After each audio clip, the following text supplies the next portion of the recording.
एक समय की बात है। सूरजपुर नामक गांव में एक गरीब किसान गोपाल रहता था। गोपाल दिन रात खेत में मेहनत करता था, लेकिन फिर भी उसकी गरीबी दूर होने का नाम ही नहीं ले रही थी। गोपाल एक बैल खरीदना चाहता था ताकि वो खेतों का काम जल्दी खत्म कर सके। लेकिन गरीबी इतनी ज्यादा थी कि वो अपने लिए एक बैल तक नहीं खरीद पा रहा था। एक दिन गोपाल मधुवन वन में किसी काम से जाता है। तभी अचानक तेज बारिश शुरू हो जाती है। बाप रे बाप। ये बिन मौसम बरसात तो देखो। लगता है ऊपर वाला हम सबसे नाराज है, तभी बिन मौसम बरसात कर रहा है। जल्दी जल्दी कदम बढ़ा गोपाल, वरना तू भीग जाएगा। इतना सोचकर गोपाल जल्दी जल्दी आगे बढ़ता है। तभी उसकी नजर एक पेड़ से बंधे बैल पर पड़ती है। बैल जोर जोर से चिल्ला रहा होता है। अरे, ये बैल यहां कहां से आया? अरे, ये बैल तो भीग रहा है। इसके आसपास कोई है भी नहीं। आखिर ये किसका बैल हो सकता है?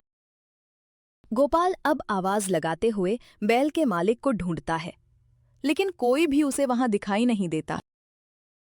कोई है? अरे भाई, कोई तो जवाब दो। ये बैल किसका है? इसे इस सुनसान मधुवन वन में पेड़ से बांधकर कौन चला गया? बेचारा मदद के लिए पुकार रहा है। इसकी आवाज सुनकर तो लगता है जैसे ये किसी बड़ी मुसीबत में फंसा हुआ है। अगर इसका मालिक यहां कहीं है तो सामने आओ।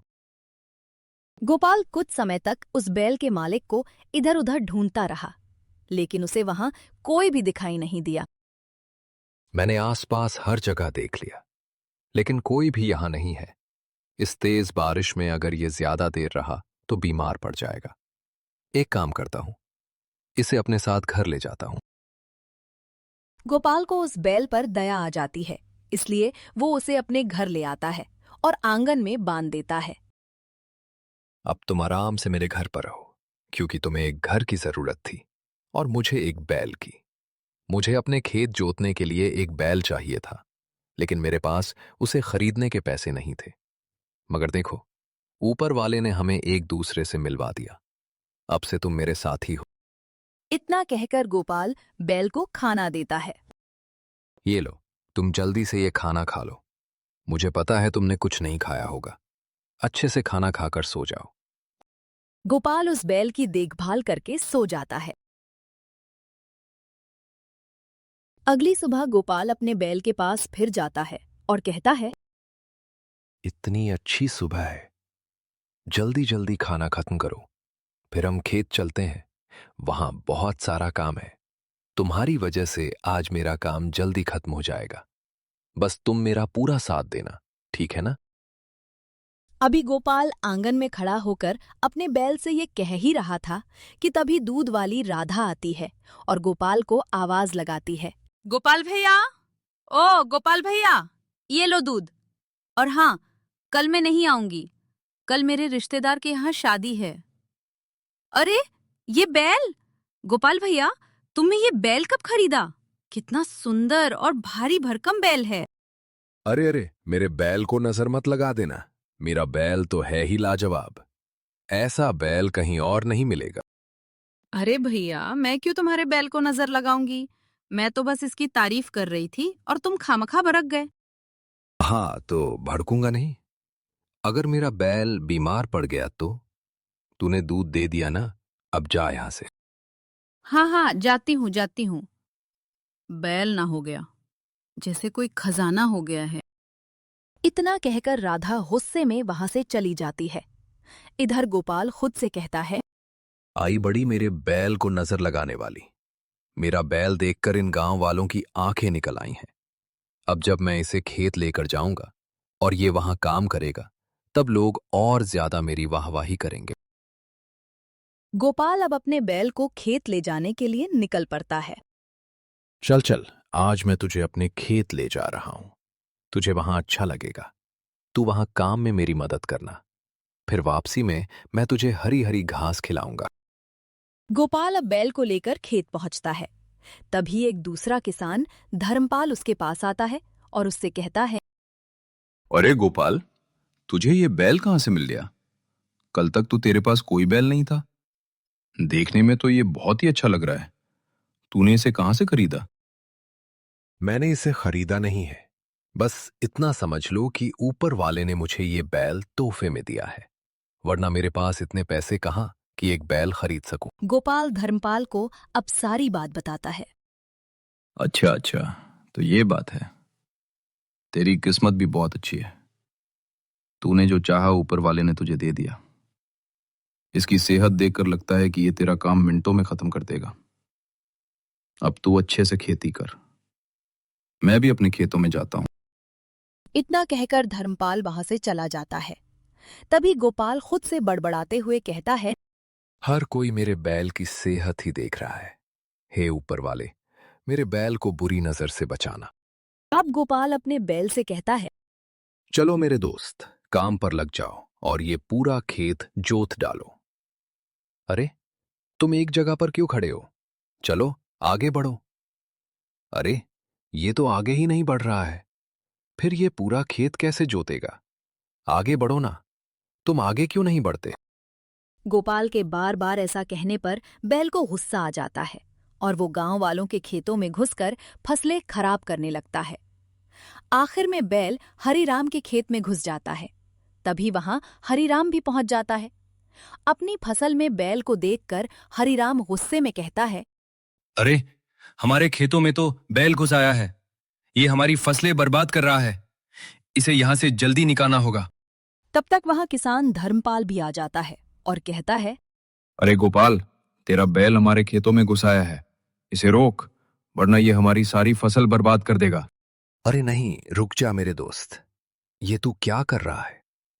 मैंने सोचा था अब मेरा काम आसान हो जाएगा, लेकिन मुझे क्या पता था कि मेरा काम आसान नहीं बल्कि और खराब होने वाला है। अरे रुक जा, ऐसा मत कर। गोपाल के लाख मना करने पर भी बैल सारी फसलें खराब कर देता है। गोपाल, ये तेरा बैल पागल हो गया है क्या? देख, इसने क्या कर दिया। हमारी इतनी मेहनत से उगाई हुई फसल इसने चुटकियों में बर्बाद कर दी। तेरी लापरवाही के कारण ये हमारे खेतों में घुसा और सब कुछ तहस नहस कर दिया।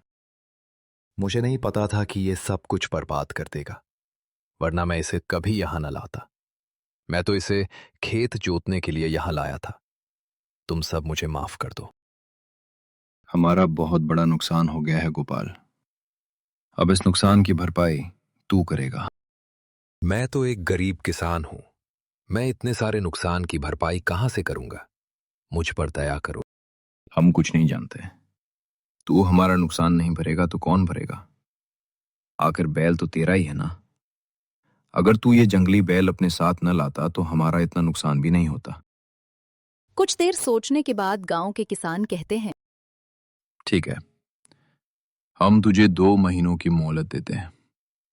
2 महीनों में तुझे हमारा नुकसान कैसे भी करके चुकाना होगा।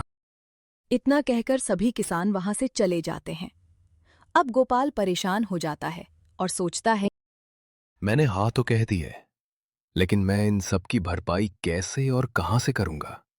अगर मुझे पता होता कि ये बैल इतना गुस्से वाला है तो मैं इसे अपने साथ कभी न लाता। गोपाल अपने बैल को लेकर घर लौट आता है और उदासी से कहता है, मैंने तेरी मदद की और बदले में तूने क्या किया? मेरा काम खराब कर दिया। मेरा तो किया ही, साथ में बाकी किसानों की फसल भी खराब कर दी। अब मैं उनके नुकसान की भरपाई कहां से करूंगा? इतना कहकर गोपाल रोने लगता है।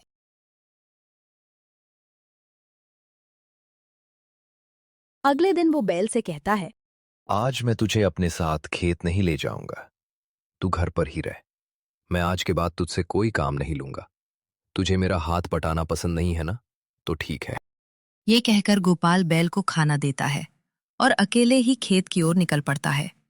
रास्ते में वो मन ही मन सोचता है, मुझे इस बार बहुत मेहनत करनी होगी ताकि मेरी फसल 4 गुना अच्छी निकले और मैं किसानों के नुकसान की भरपाई कर सकूं। गोपाल ये सोचकर दिन भर कड़ी धूप में मेहनत करता है। काम करते करते शाम हो जाती है। हाँ, काम तो पूरा हो गया। अब मुझे बस फसल निकलने का इंतजार है। फसल निकलते ही मैं सबके नुकसान की भरपाई कर दूंगा। कुछ समय गुजरता है और गोपाल की फसल काफी अच्छी निकलती है। गोपाल खुशी से आसमान की ओर देखकर कहता है, ऊपर वाले, तेरा लाख लाख शुक्र है कि तूने इतनी सारी और चमकती हुई फसल पैदा की है। अब मैं कल इसे काट कर बेच दूंगा और किसानों के नुकसान की भरपाई कर दूंगा। अगले दिन गोपाल फसल बेचकर किसानों के नुकसान की भरपाई कर देता है। गोपाल, अच्छा हुआ कि तूने हमारे नुकसान की भरपाई कर दी। तुझे क्या पता हमने कैसे इतने दिन काटे हैं। हाँ गोपाल, तू तो जानता है, तेरी तरह हम भी गरीब इंसान ही हैं। अगर हम मजबूर न होते तो तुझसे अपना नुकसान भरने को ना कहते। लेकिन तू तो हमारे हालात अच्छे से जानता है। मैं जानता हूं काका, आप सबके हालात। आप सबको शर्मिंदा होने की कोई जरूरत नहीं है। मैंने आप सबको आपके ही पैसे वापस किए हैं। अब मैं चलता हूं। मेरा बैल घर में अकेला है। गोपाल, तू अभी तक उस बैल को लेकर बैठा है। वो बैल किसी काम का नीच है। उसे बस काम खराब करना आता है। तू उसे बेच क्यों नहीं देता? इससे तेरे पास पैसे भी आ जाएंगे और तुझे उस बैल से छुटकारा भी मिल जाएगा। नहीं धर्मपाल, मैं इतना स्वार्थी नहीं हूं कि पैसों के लिए उसे बेच दूं। मेरा बैल जैसा भी है, मैं उसके साथ खुश हूं। तुम मेरी चिंता मत करो। इतना कहकर गोपाल अपने घर की ओर निकल पड़ता है। रास्ते में वो मन ही मन सोचने लगता है। किसानों के नुकसान की भरपाई तो हो गई, लेकिन मेरे पास कुछ नहीं बचा है। मेरे हाथ खाली रह गए हैं। अब मैं बैल के लिए चारा कहां से लेकर आऊं? एक काम करता हूं, मधुवन वन से हरी हरी घास घर ले आता हूं। ये सोचकर गोपाल मधुवन वन पहुंच जाता है। हाँ, यहां तो बहुत सारी हरी हरी घास है। जब तक मेरे पास पैसे नहीं आ जाते, तब तक मैं अपने बैल के लिए यहीं से घास ले जाया करूंगा। इसके बाद गोपाल जल्दी जल्दी घास काटने लगता है। कुछ ही देर में गोपाल सारी घास काट लेता है। घास काटने के बाद वो मन ही मन सोचता है। घास तो कट गई, अब इसे लेकर घर जाता हूं। शायद बैल ये घास देखकर खुश हो जाए। ये सोचकर गोपाल घर चला जाता है। आज गोपाल जल्दी घर पहुंच जाता है, लेकिन घर पहुंचते ही देखता है कि उसका बैल घर पर नहीं है। अरे, ये बैल कहाँ गया? सुबह तो यहीं था। कहीं उसे कोई चुरा कर तो नहीं ले गया? इतना कहकर गोपाल बैल को इधर उधर ढूंढने लगता है, लेकिन बैल उसे कहीं नहीं मिलता। गोपाल चिंतित होकर कहता है। मुझे उसकी बहुत चिंता हो रही है। एक काम करता हूं, बैल को पूरे सूरजपुर गांव में ढूंढ लेता हूं।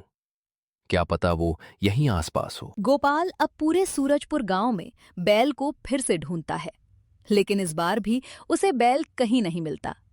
वो निराश होकर कहता है। मैंने पूरे गांव में उसे ढूंढ डाला, लेकिन वो मुझे कहीं नहीं मिला।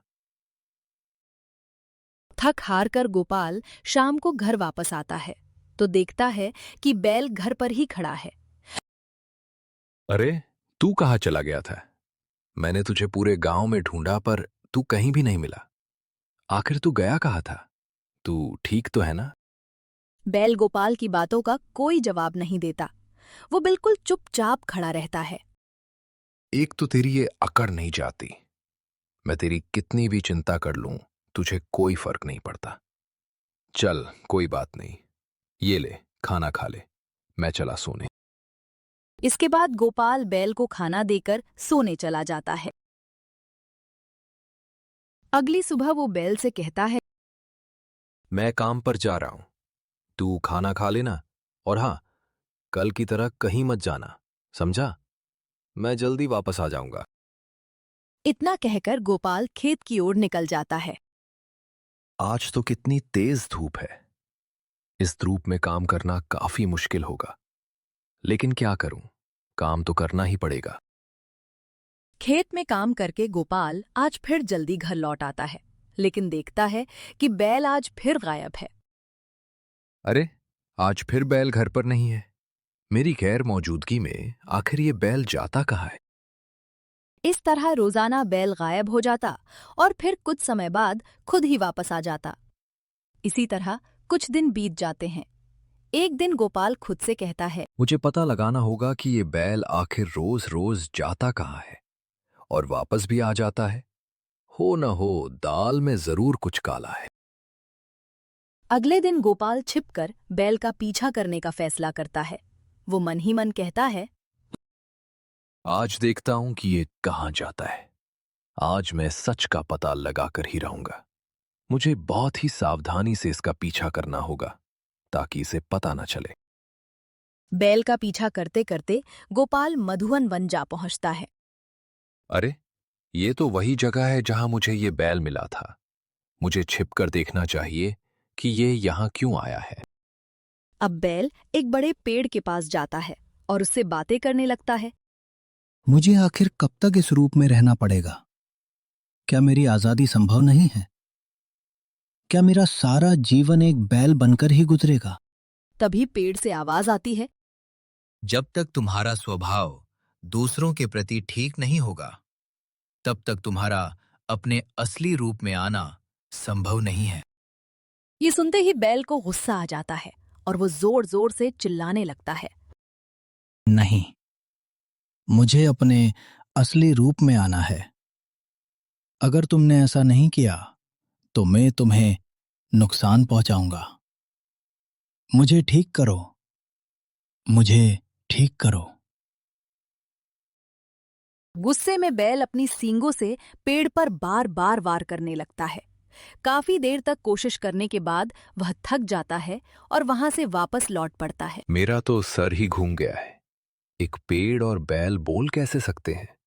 अगर ये बैल बैल नहीं है तो फिर कौन है? ये सब क्या हो रहा है? कुछ भी समझ नहीं आ रहा। मैं भी घर जाता हूं। अगर थोड़ी देर और यहां रुका